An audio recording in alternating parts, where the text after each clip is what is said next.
오늘 우리에게 주어진 본문을 가지고 하나님 앞에 받으실 말씀의 제목은 죽으시고 부활하신 후 이제는 다시 오실 일만 남으셨다라는 제목으로 하나님 말씀을 드리도록 하겠습니다. 이 부활주일은 오늘 주일 일부 예배 때도 말씀을 드렸다시피 예수님 혼자 죽으시고 혼자 부활하신 사건으로 받아들여지면 이 부활주일은 아무런 의미가 없습니다. 또 주님이 죽으시고 부활하신 그 이유는 저와 여러분을 같이 죽이시고 같이 살리시기 위해서 주님이 죽으셨고 부활하셨다는 사실, 우리는 이 의미를 잘 새겨서 오늘 여러분 또 침례 받으신 분들도 그렇게 신앙 고백을 하셨잖아요. 주와 함께 죽고 주와 함께 사는 신앙인으로 주님 다시 오시는 그날까지 새로운 삶으로 살겠다 결심을 각오하셨는데, 그 모든 우리의 신앙이 바로 그렇게 되어야 됩니다. 주님 오시는 그날까지 부활의 생명, 여러분이 다시 태어나는 생명으로 믿음 신앙생활을 잘 하실 수 있기를 예수님의 이름으로 간절하게 부탁을 합니다. 여러분, 우리가 신앙생활을 제일 잘하는 기준이 뭐냐 하면 목사님의 말에 순종하는 것이 여러분의 신앙생활을 제일 잘하는 기준이 아닙니다. 목사님에게 기준이 되면 안 돼요. 신앙생활의 모든 기준이 제일 잘하는 신앙생활은 바로 하나님의 뜻대로 해야 됩니다. 하나님의 뜻대로. 따라합시다. 하나님의 뜻대로. 제가 왜 이 말씀을 드리냐면 예수님도 하나님의 아들이셨지만 예수님 스스로 무엇이든지 결정한 것이 없습니다. 예수님조차도 오로지 하나님 아버지의 뜻대로 하셨어요. 뜻대로. 그러면 무엇을 어디까지 예수님은 하나님 아버지의 뜻대로 하셨느냐 하면, 오늘 여러분 읽으신 본문의 말씀에 보면 9절과 11절 속에 보면 예수님의 승천에 관한 묘사를 해주고 있는데, 여기에 보면 올라가셨다라는 말씀을 하고 계세요. 올라가셨다라는 말씀을 보면 그냥 올라가셨다 이게 아니고 올리워 가셨다 이렇게 단어를 쓰고 있어요. 여러분, 올라가신 것과 올리워 가신 것은 다른 의미입니다. 올라가셨다라고 하는 것은 본인이 결정해서 올라가는 것이고, 올리워 가셨다는 말은 자기의 결정이 아니고 하나님 아버지의 결정사항이었다는 거죠. 그러니까 수동태가 아니고 능동태가 아니고 수동태로 성경이 쓰여졌어요. 그러니까 능동태로 쓰게 되면 올라가셨다 이렇게 해도 성경은 될 것인데, 오늘 이 본문의 말씀에 보면 올리워 가셨다 수동태로 사용이 되었거든요. 그러니까 주님이 자의적으로 스스로 결정한 일이 아니라는 것입니다. 예수님의 죽으심, 그리고 그 죽으심 전에 십자가에 매달려서 받으셨던 모든 고난, 죽으심, 그리고 그 이후에 부활의 사건, 그 어느 것 하나도 주님이 자의적으로 스스로 독단적으로 결정하고 하신 일이 아니다.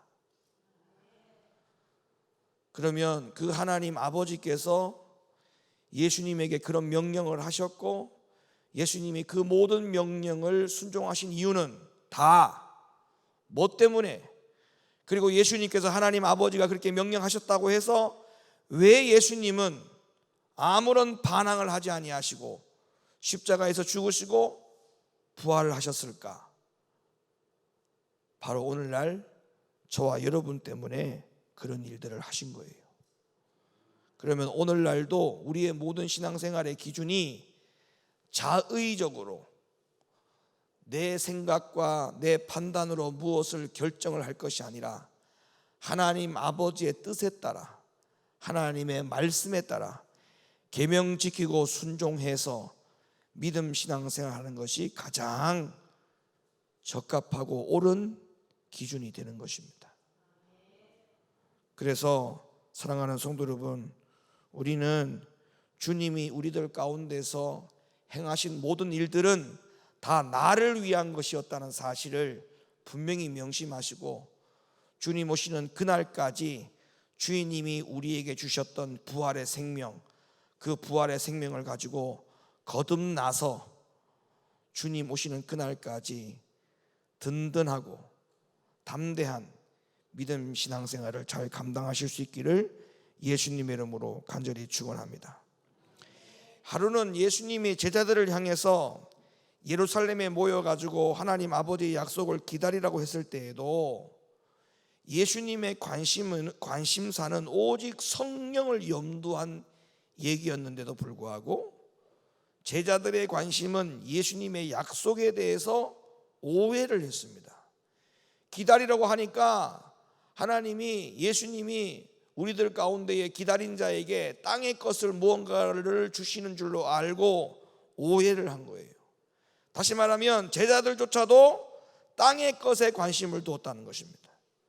그래서 제자들이 예수님께 이런 질문을 합니다. 6절, 저희가 모였을 때 예수께 묻자와 가로되 주께서 이스라엘 나라를 회복하심이 이때니까 하니. 이 말에 주님이 즉시 책망을 합니다. 자, 7절, 가라사대 때와 기한은 아버지께서 자기의 권한에 두셨으니 너희의 알 바 아니요. 자, 오늘 본문에도 보면 제자들을 향한 극단의 책망이 소개되는 장면이 나오는데 11절을 보면 천사가 이렇게 이야기를 합니다. 가로되 갈릴리 사람들아 어찌하여 서서 하늘을 쳐다보느냐, 너희 가운데서 하늘로 올라오신 이 예수는 하늘로 가심을 본 그대로 오시리라 하였느니라. 근데 여러분, 이 이야기를 왜 하게 됐냐면 천사가 이 앞에 10절에 보면 제자들이 하늘로 올라가는 주님의 모습을 보고 자세히 쳐다보고 있는 거예요. 그러니까 흰옷 입은 두 천사가 나타나서 하늘로 올라가는 주님을 쳐다보고 있는 제자들을 향해서 책망을 하는 거예요.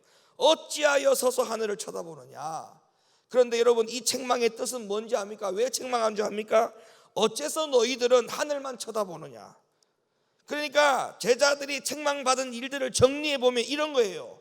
앞전에 제자들은 땅의 것만 관심을 갖고 있고, 그리고 지금의 제자들은 하늘의 것만 관심을 갖고 있는 거예요. 그러니까 이 두 부류의 제자들이 지금 주님이 모두 다 지적하고 책망하고 있는 이 내용이 뭐냐 하면, 교회 안에 신앙생활 하는 사람들의 모습을 보면 이렇게 교회 안에도 보면 양극단적인 경우로 살아가는 신앙인들이 너무 많다는 거죠. 그러니까 어떤 사람은 육신적인 것에 너무 치우쳐서 관심을 갖고 예수를 믿는 사람이 있는가 하면, 어떤 사람은 너무 하늘만 쳐다보고 신앙생활하는 영적 이상주의자들, 신비주의자들, 체험주의자들, 이런 쪽으로 극쪽으로 딱 빠져가지고 신앙생활하는 사람도 있다는 거예요. 그러니까 이 땅에만 너무 관심을 갖는 것도 문제지만 너무 하늘의 것만 관심을 갖는 것도 문제인 겁니다. 그러면 우리가 이 땅에서 어떤 기준을 가지고 신앙생활을 잘 해야 되냐면, 양극단의 쏠림 형상으로 살아가는 믿음 신앙생활이 아니 균형을 잘 잡아야 돼요. 균형을 잘 잡자. 하늘만 쳐다보는 자와 땅의 것만 관심을 갖는 자 중에 나는 어떤 균형 감각을 가지고 믿음 신앙생활을 하느냐라고 할 때, 주님은 본 그대로 다시 오신다라고 하신 약속이 있잖아요. 그 약속을 붙들고 내가 그 약속이 이루어지는 그날까지 이 땅에서 열심히 최선을 다해서 사는 신앙인이 우리들에게 주님이 요구하는 신앙인입니다. 그러니까 집안의 한 가장이 왜 돈 벌러 안 갑니까? 라고 물어볼 때 가장이 하는 말이 주님이 다 알아서 하실 건데요. 이렇게 말하고 일을 안 하는 것은 주님의 뜻이 아니에요. 아시겠습니까? 그리고 주님 앞에 신앙생활과 기도생활과 은혜생활을 하지 아니하고 그 모든 것을 다 배제한 채 내가 뭔가 노력만 해가지고 이루어지는 줄 알고 전혀 영적인 일에 너무 관심 없이 육신적으로 사는 것도 또한 문제인 것입니다. 사랑하는 성도 여러분, 부활의 신앙인은 그렇게 사는 게 아니에요. 부활의 신앙인은 이 땅에서도 생명으로 살아야 되는 거예요. 이 땅에서도 생명, 옳은 생명, 그리고 하나님 나라에 들어가기 위한 영원한 생명, 이 두 가지 생명을 귀중하게 여겨야 돼요. 귀중하게. 예수님께서 죽으시고 우리에게 주신 생명은 우리에게 이 땅에서 죄를 지으라고 주신 생명이 아니고 이 땅에서 의를 위해서 살아갈 수 있는 생명을 주신 것입니다. 그래서 우리에게 주님이 뭐라고 말씀했습니까? 날마다 죽으라고 얘기했잖아요. 죽고 난 다음에 부활의 생명으로, 거듭난 생명으로 이 땅에서 다시 태어난 사람으로서, 거듭난 사람으로서 열심히 건강하게 살아가는 그 모습이 주님이 원하는 모습입니다. 그러니까 이 땅에서도 천국을 이루어가는 거예요. 이 땅에서도. 할렐루야. 그리고 영원한 하나님 나라로 들어가는 거예요.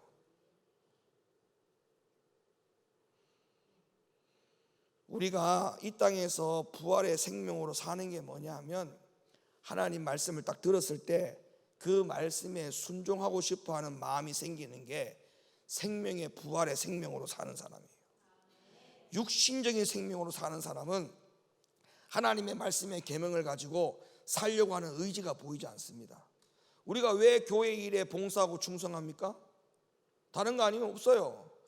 부활의 생명이 우리에게 주어졌기 때문에 그 부활의 생명, 거듭난 부활의 생명을 가지고 주님의 일을 한다는 것이 더욱더 그거는 감사하고 귀한 일 아닙니까? 왜냐하면 우리가 그전에는 내 육신을 가지고, 부활의 생명이 없었을 때는 내 육신을 가지고 육신의 생명을 위해서만 살아갔잖아요. 무엇을 먹을까? 무엇을 입을까? 무엇을 마실까? 그 생명에만 초점을 맞췄잖아요. 근데 지금은 뭐예요? 부활의 생명을 가진 자는 어떻게 사는 거예요? 이 땅에서 무엇을 먹든지 무엇을 마시든지 모든 것을 다 주님의 영광을 위해서 하라라는 그 말씀 때문에 우리의 모든 목표 지향이 다 바뀐 거예요. 태도가 바뀐 거예요. 그전에는 내 육신을 먹을 것만 위해서 살아갔지만 이제는 주님의 영광을 위해서 내가 무엇을 먹는다. 얼마나 감사한 겁니까? 그러니까 술을 안 먹는 거예요. 담배를 안 먹는 거예요. 왜 안 먹어요? 주님의 영광을 위해서 먹고 마시라 했기 때문에 그것은 주님의 영광을 위해서 먹고 마시는 것이 아니지 않습니까? 건강을 왜 주셨습니까? 건강 주신 거 가지고 뭐 합니까? 옛날에는 육신적인 힘, 부활의 생명이 없었을 때는 건강할 때마다 자기 취미 생활을 했잖아요. 자기 취미 생활, 자기가 좋아하는 거, 건강할 때. 근데 우리에게 주어진 이 건강을 가지고 우리가 해야 될 일이 뭡니까? 부활의 생명으로 건강을 얻었으니까, 건강한 사람이 부활의 생명으로 사는 거니까 이 몸을 가지고 주의 영광을 위해서 드러내야죠. 전도하고 하나님 말씀 전하고, 할렐루야. 네. 교회에 맡은 일에 사명 잘 감당하고. 왜? 여러분 건강할 때 하셔야 돼. 건강할 때. 네, 건강할 때. 주님이 건강 주신 이유가 그거예요. 건강한 육신을 가지고 부활의 생명을 가지고 주의 영광을 위해서 살아가는 우리 모두가 되기를 예수님의 이름으로 축원합니다. 그런데 보세요. 자, 오늘 이 본문에 좀 더 우리가 집중해 볼 필요가 있는데, 자, 그러면 우리가 이 땅에서 사는 것과 그리고 하나님 나라에 들어갈 것에 대한 그 영원한 생명, 이 두 가지 생명을 가지고 목표를 가지고 살아가는 저와 여러분들이 왜 우리가 더 이 삶에 귀하고 집중해야 되느냐? 왜 하루하루를 살아가는 이 모든 삶의 시간에 우리가 다른 세상 사람들과 허투루 시간을 쓰면 안 되느냐? 왜 시간을 가볍게 쓰면 안 되느냐? 우리가 흘러가는 시간은 오늘 있고 내일 있는 시간 때문에 살아가는 게 아니에요. 부활의 생명을 가진 자는 내일 때문에 살아가는 것은 부활의 생명을 가진 자가 가지고 있는 시간의 개념이 아닙니다. 부활의 생명을 가진 사람은 다시 오실 주님을 맞이하는 시간이 우리에게 최종적인 목표가 돼야 돼요. 주 맞을 시간 준비해야죠. 주 맞을 시간. 그래서 오늘 본문 말씀에 뭐라고 말합니까? 어떻게 예수님께서 오신다고 했어요? 본 그대로 오신다. 본 그대로. 자, 그렇다면 우리는 이 말이 우리에게 어떤 의미인지를 좀 살펴봐야 됩니다. 우리가 재림을 이야기할 때마다 첫 번째 던져야 될 질문이 뭐냐 하면, 정말 오시는가라고 하는 질문이겠죠. 정말 오시는가? 그리고 언제 오시는가? 그리고 마지막으로 어떻게 오시는가? 부활의 생명을 가진 자는요, 예수님이 이 땅에 분명히 다시 오신다라고 하는 이 사실에 대하여 분명한 신앙 고백이 있어야 돼요. 내 주님은 반드시 오신다. 할렐루야. 내 주님은 반드시 오신다. 그 시간을 기다리는 시간을 살아가는 사람이 부활의 생명을 가진 사람이에요. 자, 첫 번째 질문, 정말 오시는가? 9절을 잘 보세요. 9절. 이 말씀을 마치시고 저희 보는 데서 올리워 가시니 구름이 저를 가리워 보이지 않게 하더라. 자, 여기에 보면 제자들이 보는 데서 주님은 부활 승천하신 것입니다. 맞습니까? 이 역사적인 사실은 다른 곳에서도 증명해 주고 있어요. 고린도전서 15장 4절로 6절 읽어주세요. 장사 지낸 바 되었다가 성경대로 사흘 만에 다시 살아나사 제자에게 보이시고 후에 12 제자에게와 그 후에 500여 형제에게 일시에 보이셨나니. 그러니까 예수님께서 부활 승천하고 하늘로 올라가실 때 많은 제자들이 그것을 봤다는 거예요. 근데 주님이 하시는 말씀이 너희가 본 그대로 다시 오신다. 본 그대로. 자, 고린도서 15장에 이 장면을 목격한 사람이 몇 명이라 했어요? 500여 형제라 했어요. 500여 형제. 그 장면을 다 함께 봤다라고 성경은 분명히 기록하고 있습니다. 그렇기 때문에 이 예수님의 부활 승천이 역사적으로 분명히 사실이라면 예수님이 다시 오실 약속도 사실입니다. 그러니까 예수님은 반드시 오신다. 부활의 생명을 가지신 우리 높은 교회 성도 여러분, 다른 사람이 내일을 위해서, 고작 내일을 위해서, 고작 한 달의 계획을 위해서, 고작 2023년이라고 하는 이 한 해를 계획을 잡고 살아갈지는 모르겠으나 우리는 부활의 생명을 가진 자이기 때문에 다시 오실 주님의 시간을 기다리면서 살아가야 됩니다. 아멘입니까? 다시 오실 주님을 기다리면서 살아가는 거예요. 그런데 다시 오실 주님이 반드시 오신다. 그러면 언제, 어떻게 오시느냐? 여러분, 초림 예수의 역할은 어떤 역할이었냐면, 쉽게 말씀을 드리자면 시험지 나눠주러 오신 분이에요. 시험지를 나눠주러 오신 분. 그런데 재림 예수, 다시 오시는 예수는 그 시험지를 거두러 오시는 분입니다. 거두러 오시는 분. 시험지는 모든 사람에게 다 나눠줍니다. 어떤 사람에게는 시험지를 주고 어떤 사람에게는 시험지를 나눠주지 않고 그러지 않죠. 이 땅에 예수님께서 오셨을 때 모든 사람의 구원을 위해서 이 땅에 오셨어요. 그런데 다시 오시는 주님은 모든 사람들에게 나눠준 그 시험지를 다시 거두러 올 때는 심판해 주러 오신다 해서 심판해 주러. 그러면 거기에서 합격하는 사람이 있고 불합격하는 사람이 있겠죠. 채점을 맞는다. 채점. 이번에 로마서 강해를 듣는 우리 두 번째 클래스 성도님들도 마찬가지. 이번 주 목요일이 이제 마지막 시간인데 그 마지막 날 시험을 쳐요. 시험을. 로마서 강해 시험 쳐요. 네. 시험지를 다 나눠 드릴 거예요. 다. 근데 거기에서 채점이 맺혀지는 채점이. 그래서 통과된 사람과 통과되지 못한 사람의 차이가 나잖아요. 예수님도 마찬가지예요. 다시 오시는 주님은 분명히 손에 낫을 들고 온다고 했습니다. 심판주로 오신다고 했어요. 우리가 그 주님을 기다리지 않는다면 저와 여러분들은 그 심판에서 멸망받고 만다는 사실을 분명히 명심하셔야 됩니다. 이 땅에 초림의 예수님은 자기 자신을 감추고 오셨어요. 자기를 드러내지 않으셨어요. 그래서 많은 사람들이 예수님을 찔렀습니다. 하나님의 아들이신 줄로 모르고 예수님을 찔렀어요. 구주로 오신 예수님을 찔렀다고요. 그래서 이사야 53장의 기록처럼 그는 고운 모양도 없고 아름다운 모양도 없고 흠모할 만한 것도 없는 정말 말라 비틀어진 가지 같은 모습으로 오셔서 많은 사람들에게 멸시를 받아 실어버린 바가 되었다고 분명히 성경은 기록하고 있죠. 그래서 많은 사람들이 예수님을 몰랐기 때문에 찔렀습니다. 그러나 다시 오시는 재림의 예수는 모두 다 알게 됩니다. 공중에 재림하시는 예수를 보고 아, 저분이 이 땅에 다시 오신다라고 하는 심판의 주님이 맞구나, 모든 사람들이 다 알게 돼요. 요한계시록 1장 7절 읽어주세요. 볼지어다 구름을 타고 오시리라. 각인의 눈이 그를 보겠고 그를 찌른 자들도 볼 터이요 땅에 있는 모든 족속이 그를 인하여 애곡하리니 그러하리라. 아멘. 모든 사람이 다 본다는 겁니다. 마태복음에도 기록한 것을 보면 번개가 동편에서 나서 서편에 번쩍임과 같이 예수님의 재림을 보지 못하는 자가 단 한 명도 없다고 했습니다. 모든 자가 다 보게 될 거라 했어요. 찌른 자도 볼 것이고 찌른 자도 볼 것이요. 찌른 자도. 그런데 이상하죠. 지금 이단들 보세요. 신천지 교주 보세요.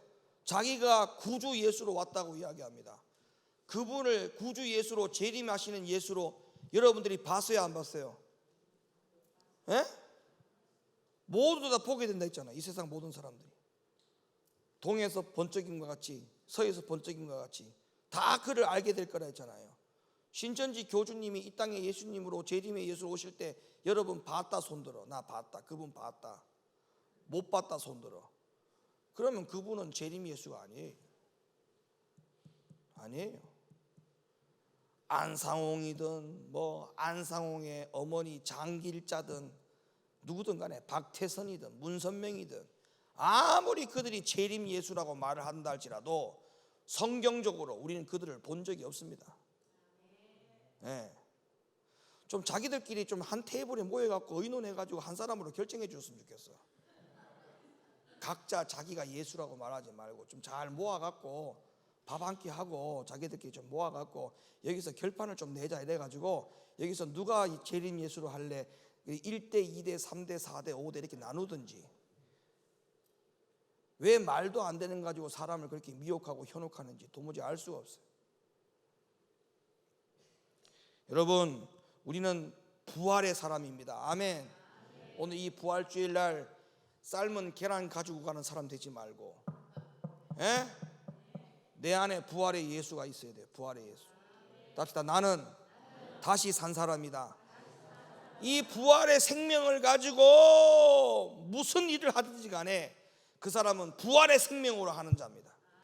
하여튼 오늘 이 침례, 부활주일날 우리는 침례를 하거든요. 부활주일날 침례를 하는데 이렇게 우리가 예수와 함께 죽었고 예수와 함께 살았으니까 이 산 생명을 가지고 주님 오시는 그날까지 주님 앞에 영광 돌리는 우리 모두가 되기를 예수님의 이름으로 축원합니다. 기도합니다. 거룩하신 하나님 감사합니다.